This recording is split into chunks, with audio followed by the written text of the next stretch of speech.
অসমীয়া সমাজৰ পথ প্ৰদৰ্শক, এক শৰণ হৰিনাম ধৰ্মৰ ভেটি প্ৰস্থাপক, নৱবৈষ্ণৱ যুগৰ প্ৰৱৰ্তক, জগতগুৰু শ্ৰীমন্ত শংকৰদেৱৰ 577 সংখ্যক আৱিৰ্ভাৱ মহোৎসৱৰ এই শুভক্ষণত তেৰাৰ দুখানী চৰণত সাষ্টাংগিক প্ৰণাম জনাই যশোৱাৰ লাল কংসৰ কাল নন্দৰ নন্দন উদ্ধৱৰ বন্দন, গোপিনীৰ মন দৈৱকীৰ ধন, গোৱালৰ গোপাল আৰু ভকতৰ কৃপাল স্বৰূপ, সৰ্বজ্ঞ সৰ্বব্যাপ্ত সৰ্বাশ্ৰয়ী সৰ্বশক্তিমান পৰম পুৰুষ পৰম আনন্দ পৰম ঈশ্বৰ পৰম কৃপালু ভগৱান কৃষ্ণৰ পাদপংকজত শ্ৰদ্ধা ভৰা সেৱা জনাই বৈকুণ্ঠৰ কল্পতৰু নাম বস্তুভাগক সাৰোগত কৰি দেৱৰো দুৰ্লভ নৰতনুধাৰী আজিৰ এই ধৰ্মালোচনী সভাৰ সভাপতিৰ আসন সুশোভিত কৰা পৰম শ্ৰদ্ধাৰ দত্তবাব ডাঙৰীয়া, খুব সুন্দৰ সাৱলীল সাৰগৰ্ভ বক্তব্যৰে আজিৰ এই সভাৰ উদ্বোধন কৰা পৰম শ্ৰদ্ধাৰ গগৈ বাপজনা, ইতিমধ্যে আপোনালোকে খুব কম সময়কে হ'লেও সাৰগৰ্ভ বক্তব্যৰে তেওঁলোকৰ বক্তৃতা ৰখা পৰম শ্ৰদ্ধাৰ দিলীপ চাংমাই বাপ, উৎপল কোঁৱৰ বাপ আৰু এই মঞ্চত উপবিষ্ট জ্ঞানী গুণীজন, লগতে 5টা নামঘৰৰ 5খন গাঁৱৰ পৰা আহি আজিৰ এই নামঘৰৰ সভাবৰ্ধন কৰি ইয়াত উপবিষ্ট হৈ থকা পৰম শ্ৰদ্ধাৰ বাপ বান্ধৱ, আই মাতৃ, যুৱক যুৱতী প্ৰমুখ্যে শিশুসকলৰ শৰীৰত নিৰ্বিৰাজমান দিব্য আত্মাক অন্তৰৰ পৰা সেৱা জনাই আমাক দিয়া দায়িত্বভাৰ পালন কৰিবৰ বাবে আপোনালোকৰ ওচৰত আমি থিয় হৈছোঁ। সময় যিহেতু যথেষ্ট হৈছে, যদিও 12টা বজাত কৈছিল সভাখন আৰম্ভ হোৱাৰ কথা, ইতিমধ্যে 2:30 বাজিল। যি কি নহওক, ভগৱানৰ ওচৰত আমি একো নহয়, যিমতে তেওঁ আগবঢ়াই নিব সেইমতে চলিব লাগিব। তথাপিও আমি চেষ্টা কৰিম যিকণ সময় আপোনালোকে শ্ৰদ্ধা ভৰা আমাৰ প্ৰতি শ্ৰদ্ধা জনাই, এই সভাখনৰ প্ৰতি শ্ৰদ্ধা জনাই ইমান ধৈৰ্য সহকাৰে অপেক্ষা কৰি আছে, গতিকে যাতে আপোনালোকে সংক্ষেপতে হ'লেও কিছু কথা জীৱনটোৰ বাবে লৈ যাব পাৰে। শংকৰাচাৰ্যই কৈছিল 3টা বস্তু অতি দুৰ্লভ, দুৰ্লভম ত্ৰায়মেৱাত দেৱানুগ্ৰহ কাৰকম মনুষ্যত্ব মুমুক্ষত্ব মহাপুৰুষ সংশ্ৰয়া। 3টা বস্তু দুৰ্লভ, তাৰে প্ৰথমটো কৈছে মনুষ্যত্ব। মানুহৰ শৰীৰ যিটো আমি পাইছোঁ, এই শৰীৰটো পোৱাটো অতি দুৰ্লভ। 84 লাখ জুনি ভ্ৰমণ কৰাৰ পাছত আমি এইটো শৰীৰ পাইছোঁ। 20 লাখ সব স্থাৱৰ জানো, 9 লাখ জলচৰ সব মানো, 11 লাখ কুৰ্ম কবি গাवे पक्षीगण, 10 लाख बतावे, 30 लाख पशु जानो हो भाई, 4 लाख बंदर दुखदाई, जब ये 84 लाख कट जावे तब कहो মানুষ তন পাৱে। মানুহৰ শৰীৰ পোৱাৰ আগত এটা জীৱই 20 লাখ গছ গছনিত ভ্ৰমণ কৰিব লাগে। 20 লাখ প্ৰজাতি আছে গছ গছনি, 9 লাখ প্ৰজাতি আছে জলচৰ প্ৰাণী, 29 লাখ, 11 লাখ আছে কাছৰ দৰে বগাই যোৱা সৰীসৃপ জাতীয় প্ৰাণীৰ প্ৰজাতি, 29, 11, 40 লাখ। চৰাই চিৰিকটিৰ প্ৰজাতি আছে 10 লাখ, 40, 10, 50, 30 লাখ বিভিন্ন হিংস্ৰ জন্তু, 80 লাখ আৰু 4 লাখ বান্দৰৰ প্ৰজাতি। 84 লাখ জুনি এটা জীৱই ভ্ৰমণ কৰাৰ পাছত ভাগৱতে কৈছে 100 কোটি জন্মান্তৰে হোৱে মহাভাগ, নৰ শৰীৰক জীৱে তেৱে পাৱে লাগ। বহু পুণ্যৰ ফলত আমি এইটো শৰীৰ পাইছোঁ। বাকীবিলাক জীৱ জন্তুতকৈ আমি শ্ৰেষ্ঠ। আপোনালোকে যদি আমাৰ শাৰীৰিক অৱয়ব যদি চায়, তেতিয়াহ'লে লক্ষ্য কৰক বাকী যিমান জীৱ জন্তু আছে পৃথিৱীৰ লগত সমান্তৰালকৈ থাকে, তেওঁলোকৰ ৰাজহাড়ডাল পৃথিৱীৰ লগত সমান্তৰাল। কিন্তু মানুহ আছে যি থিয় হৈ থাকে পাৰপেণ্ডিকুলাৰ হৈ। মানুহক বুদ্ধি দিছে, মানুহে ভাল বেয়াৰ বিচাৰ কৰি চাব পাৰে, মানুহৰ বিবেক আছে। আৰু এই ইমান এটা সুন্দৰ জীৱন পোৱাৰ পাছতো, এটা শৰীৰ পোৱাৰ পাছতো আমি যদি ইয়াক আন আন পশু পক্ষীৰ দৰে যদি পাৰ কৰাই দিওঁ, আহাৰ নিদ্ৰা ভয় মৈথুনাঞ্চ সমানমিতৎ পশুভীৰ নৰনম। কেবল ভোজন, কেবল আৰাম নিদ্ৰা, কেৱল ভয় আৰু কেৱল সংসাৰ বৃদ্ধি, এই চাৰিটা কৰ্মই কৰি যদি আমি আমাৰ জীৱন যাপন কৰি আছোঁ, তেতিয়াহ'লে শাস্ত্ৰত কৈছে আমাৰ আৰু পশু পক্ষীৰ মাজত একো পাৰ্থক্য নাই। মানুহৰ জীৱন কিয় শ্ৰেষ্ঠ? মানুহক ভক্তি কৰাৰ উপায় দিলে। কিন্তু ভক্তি কাক কৰিম, কেনেকৈ কৰিম, যাক লৈ এটা সমস্যাৰ সৃষ্টি হৈছে। কোনজন ঈশ্বৰক মানিম, কোনজনক নামানিম, কোনজনক মানিলে মানুহৰ জীৱন সফল কৰিব পাৰিম, এই কথাখিনিক লৈ বিভিন্ন ধৰণৰ বিভিন্ন চিন্তা চৰ্চা ছ'চিয়েল মিডিয়াতো বিভিন্নজনে বিভিন্ন শাস্ত্ৰৰ উদ্ধৃতি দিয়ে। মানুহৰ জীৱন যি দুৰ্লভ বস্তু তিনিটাৰ ভিতৰত প্ৰথমটো, এই জনমটো সফল কৰিবৰ কাৰণে কি কৰা উচিত, সেইটোৱে হৈছে মূল বস্তু। আজি মোৰ চমু বক্তব্যত মই চেষ্টা কৰিম যে মানুহৰ জনম সফল কৰিব পৰাকৈ আমি কি কৰিব পাৰোঁ আৰু গুৰুজনে আমাক কি কৰিবলৈ দি থৈ গৈছে। মই শংকৰী সংস্কৃতি বিকাশ সমিতিৰ সভাপতি সম্পাদককে ধৰি সকলো সদস্য তথা সদস্যাক ধন্যবাদ জনাইছোঁ।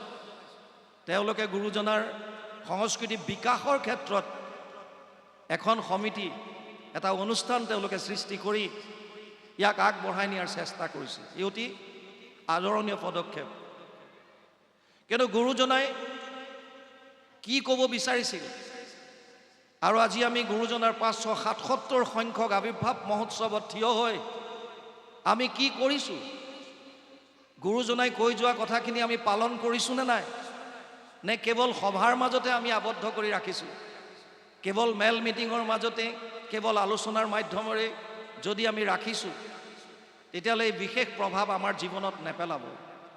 গুৰুজনাই এই সাধাৰণ আমাৰ দৰে মনুষ্যসকলৰ কাৰণেই অহোপুৰুষাৰ্থ কৰিছিল। তেওঁ শিৰোমণি ভূঞা আছিল।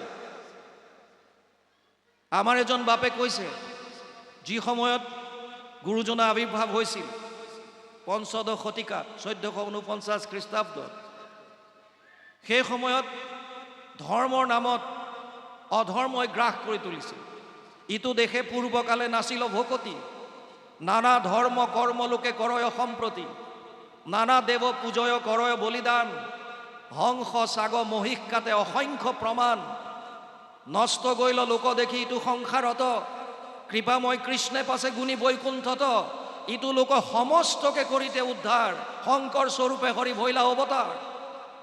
গুৰুজনা অৱতাৰ হৈছিল আমাক উদ্ধাৰ কাৰণে, যাতে সমস্ত জীৱ, সমস্ত মনুষ্য কোনো জাতিগত হিচাপে কলিতা, কোচ, আহোম, বড়ো, মিচিং, দফলা, যোনে হওক, কোনো পাৰ্টিকুলাৰ কোনোবা এটা জাতিৰ কাৰণে তেওঁ কোৱা নাছিল। তেওঁ উদ্দেশ্য কৰিছিল অবা নৰলোক, হে বিশ্ববাসীৰ সমস্ত মানৱ, তোমালোকে হৰি ভক্তি কৰা, সমস্তকে কৈছিল। আৰু বাৰ অৱতাৰ ধৰন্ত ঈশ্বৰ কৃষ্ণে হৰিবাক পৃথিৱীৰ ভাৰ, অন্ত্যজাতি পতিতৰ তাৰণ কাৰণ হেতু ইবাৰ ভৈলন্ত অৱতাৰ। এইবাৰ তেওঁ আহিছিলে আমাৰ দৰে যিবিলাক আমি অজ্ঞানী। বাপজনাই গাইছিল, জ্ঞান শূন্য আতি পশু পক্ষী জাতি। আমি অজ্ঞান, আমাৰ একো নাই, পশু পক্ষীৰ দৰে আমি আছোঁ। আৰু আমাৰ দৰে মানুহখিনিক উদ্ধাৰ কৰিবৰ কাৰণে তেওঁ আহিছিল আৰু আমাক ক'লে যে তোমালোকে বাকীবিলাক কৰিব নোৱাৰা। কিয়? যিটো ধৰ্ম গুৰুজনাই প্ৰৱৰ্তন কৰি গৈছে, সেই ধৰ্মটোৰ নামাকৰণ কৰিছে মহাপুৰুষ মাধৱদেৱে গুৰু ভতিমাত। এক শৰণ হৰি নাম ধৰ্মকো ৰাজা। ধৰ্মৰ ভিতৰত ৰাজা ধৰ্ম কি? এক শৰণ হৰিনাম ধৰ্ম। গুৰুজনাই ক'লে এক শৰণ হৰিনাম ধৰ্ম লোৱা, আৰু এক শৰণ হৰিনাম ধৰ্মৰ প্ৰচাৰ আৰু প্ৰসাৰৰ কাৰণে তেওঁ এই সমস্ত সাহিত্য সংস্কৃতি আছে।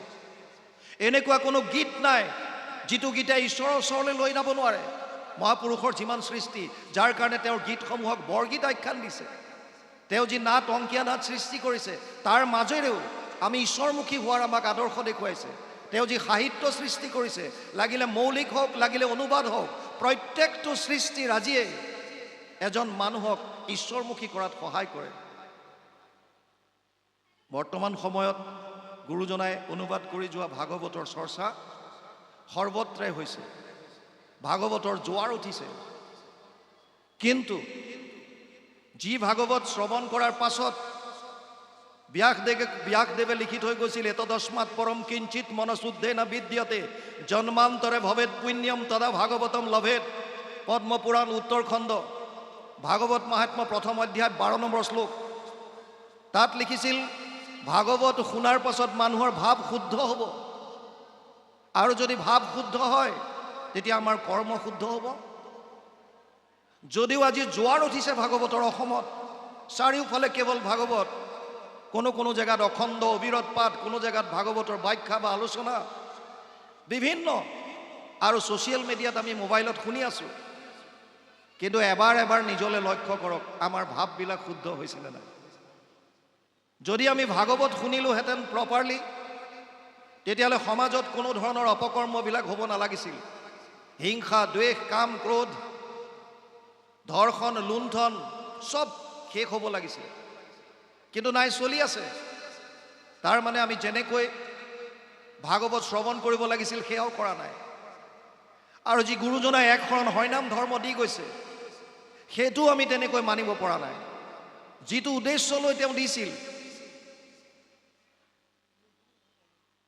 বৈকুণ্ঠ প্ৰয়াণৰ প্ৰাক মুহূৰ্তত উদ্ধৱে ভগৱান কৃষ্ণক প্ৰাৰ্থনা কৰিছিল, প্ৰভু তদ বিয়োগেনতে ভক্তম কথম স্থায়সন্তি ভূতলে নিৰ্গুণ উপাসনে কষ্টমত কিঞ্চিত বিচাৰায়। পদ্মপুৰাণ উত্তৰখণ্ড ভাগৱত মাহাত্ম্য 3 অধ্যায় 59 নম্বৰ শ্লোক। উদ্ধৱে প্ৰশ্ন কৰিছিল, হে প্ৰভু, তুমি যে বৈকুণ্ঠলৈ গুচি যাবা, তোমাৰ অবিহনে এই ভকতসকলে কি কৰিব? এই মনুষ্যৰাজিয়ে কি কৰিব? তোমাক কেনেকৈ পাব?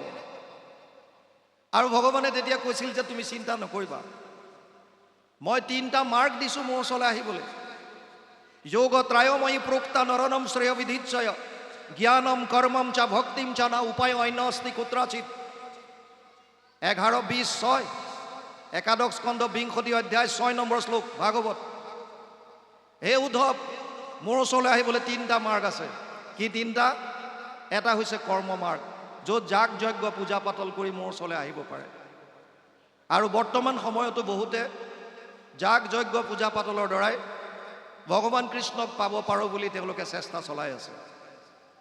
দ্বিতীয়ত কৈছে জ্ঞান মাৰ্গ। ঘৰ দুৱাৰ বাদ দি সন্ন্যাস ব্ৰত ধাৰণ কৰি হয়তো হিমালয়ৰ ওপৰত, নহ'লে ঘন জংঘলৰ মাজত ৰ'দ বৰষুণ সকলোবিলাক সহ্য কৰি বছৰ ধৰি ধ্যান ধাৰণা সমাধিৰ দ্বাৰা প্ৰভু ভগৱন্তক লগ পোৱাৰ যি হেঁপাহ, জ্ঞান মাৰ্গ। আৰু তৃতীয়টো হৈছে ভক্তি মাৰ্গ।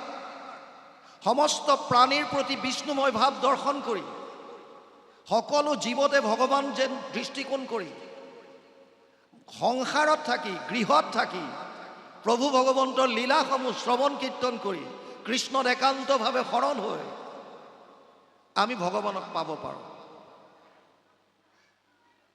যদিও 3টা মাৰ্গ দিছিল, ভগৱানে কৈছে উদ্ধৱ, তোমাক মই 3টা মাৰ্গ দিছোঁ হয়, কিন্তু মোৰ সিদ্ধান্তটো শুনা। জ্ঞান কৰ্ম ভকতি কহিলো কৰি ভেদ, ভকতি পৰম পন্থ দিলো পৰিচ্ছেদ। মোৰ সিদ্ধান্ত কিন্তু এটা। কিয়? তুমি নিজেই কৈছা 3টা মাৰ্গ, আকৌ নিজেই 3টা মাৰ্গ বুলি কৈ পেলাই 2টাক তুমি পাৰ্চিয়েলিটি কৰি ছাইড কৰাই দিলা, এটাক কৈছা এইটো কৰা। কাৰণটো কি? আনহাতে গীতাত অৰ্জুনক কৈছে সমূহম সৰ্বভূতেষু নামে দেশ অস্তি না প্ৰিয়। 9ম অধ্যায় 29 নম্বৰ শ্লোক গীতা। হে অৰ্জুন, মই সকলোৰে কাৰণে সমান, মোৰ কাৰণে কোনো বেছি প্ৰিয় নহয়, কোনো মোৰ কাৰণে শত্ৰু নাই, চব সমান। আৰে যদি চব সমানেই হয়, তুমিয়ে দেখোন পাৰ্চিয়েলিটি কৰি দেখুৱাই দিছা। তুমি কৰ্ম মাৰ্গ আৰু জ্ঞান মাৰ্গক ছাইড কৰি ভক্তি মাৰ্গত আহা বুলি ক'লা। কাৰণটো কি? কাৰণটো বুজিবৰ কাৰণে কৃষ্ণৰ লগত আমাৰ সম্বন্ধটো বুজিব লাগিব। কোন তেওঁ? কিয় কৈছে তেওঁ? কৃষ্ণৰ লগত আমাৰ সম্বন্ধ কি? সেইটো বুজিবৰ কাৰণে গীতাত সোমাম। গীতাত কৈছে পিতা সমস্য জগত মাতা ধাতা পিতামহ বেদ্যম পবিত্র ওঙ্কার ঋগ সাম যজুরে বচ। নবম অধ্যায় 17 নম্বর শ্লোক গীতা। হে অৰ্জুন, মই সমস্ত জগতৰ পিতা, মই মাতা, মই পিতামহ। বেদৰ যি ওঙ্কাৰ, যাক প্ৰণৱ বুলি কয়, এই প্ৰণৱ মই। ঋগ্বেদ, সামবেদ, যজুৰ্বেদ, যাক জ্ঞান বুলি কয়, এই বেদ মই।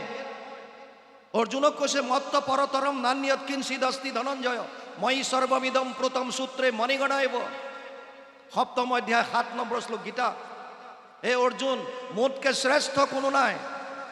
যেনেকৈ এধাৰী মালাত মণিবিলাক গাঁঠি থোৱা থাকে, আমি মালা এধাৰী চালে যদি ফুলৰ মালা হয় ফুলখিনি দেখোঁ, যদি মণি মুকুতাৰ হয় মণি মুকুতা দেখোঁ। কিন্তু এই মণি মুকুতা বা ফুল যে ধাৰণ কৰি ৰাখিছে ভিতৰৰ সূতাডাল, যাৰ অবিহনে মণিবিলাক ক্ষণেকতে চব সিঁচৰিত হৈ যাব। ভগৱানে কৈছে সূতাডাল, যেনেকৈ সূতাডালে মণিখিনি ধাৰণ কৰি আছে, এই সমস্ত জীৱক মই পিতৃ হিচাপে, পিতামহ হিচাপে, মাতৃ হিচাপে মই ধাৰণ কৰি আছোঁ। এতিয়া আপোনালোকে কওক, কোন এনেকুৱা পিতৃ আছে যি নিজৰ সন্তানৰ অহিত চিন্তা কৰিব? কোন আছে এনেকুৱা? সন্তান যেনেকুৱাই বেয়া নহওক আনৰ দৃষ্টিত, নিজৰ মাক বাপেকৰ কাৰণে সদায় উত্তম। আনে যদিও কয় যে তোৰ ল'ৰাটো ইমান বেয়া হ'ল, ইমান দুষ্টামি কৰে, কিন্তু মাক বাপেকৰ কাৰণে সদায় অতি মৰমৰ। আৰু ভগৱানৰ আমি সন্তান। ভগৱানে কৈছে উদ্ধৱক, হে উদ্ধৱ, মোৰ 3টা মাৰ্গৰ যি 2টা কৰ্ম মাৰ্গ আৰু জ্ঞান মাৰ্গ, এই 2টা কলিযুগৰ মানুহে নোৱাৰিব। কিয়? প্ৰায়েনা অল্পায়ুষ সভ্য কলৌ অস্মিন যুগে জনা, মন্দসু মন্দ মতয়ো মন্দিয় ভাগ্য হি উপদ্ৰতা। 1:1:9 ভাগৱত, প্ৰথম স্কন্ধ, প্ৰথম অধ্যায় 9 নম্বৰ শ্লোক ভাগৱত। তাত কৈছে, সৌনকে সুতমুনিক কৈছিল, হে সুতমুনি, কলিযুগৰ মানুহে কৰিবলগীয়া প্ৰধান কৰ্মটো কি সেইটো কোৱা, কিন্তু তাৰ আগতে কলিযুগৰ মানুহৰ লিমিটেশ্যনছ বুজা। কি লিমিটেশ্যনছ আছে? সীমাবদ্ধতা। কলিযুগৰ মানুহৰ আয়ুস কম, বুদ্ধিহীন, ভাগ্যহীন। 8টা বস্তু কলিযুগৰ মানুহৰ হ্ৰাস পাব। ততচ্চ অনুদিনম ধৰ্মম সত্যম শৌচম ক্ষমা দয়া কলেনা বলেনা ৰাজম নংসতি আয়ু বলম স্মৃতি। 12:2:1 ভাগৱত, দ্বাদশ স্কন্ধ 2য় অধ্যায় 1ম শ্লোক।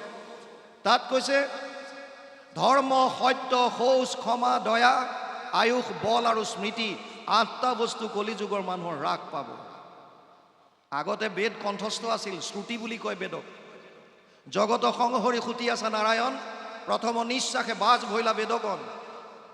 ভগৱানৰ নিশ্বাসত বাজ হোৱা বেদ শ্ৰৱণৰ দ্বাৰা আহিছিল আগতে। গুৰুসকলে শিষ্যক কৈছিল, কণ্ঠস্থ আছিল, লিখিত নাই, সমস্ত কণ্ঠস্থ, ইমান স্মৃতি শক্তি। কিন্তু এতিয়া আমি আধা ঘণ্টা আগত গাড়ী চাবিটো থৈ পেলাই বিচাৰি ফুৰিব লাগে, ক'ত থলো ঠিক নাই। আইসকলে বিয়া খাবলৈ যাবলৈ ওলাই এইযোৰ কাপোৰ পিন্ধিম বুলি যদি আগতে ভাবিলে, আলমিৰা খুলি পেলাই বিচাৰি থাকোঁতে আধা ঘণ্টা লাগিব, কাপোৰযোৰ ক'ত থলে বিচাৰি পোৱা নাই।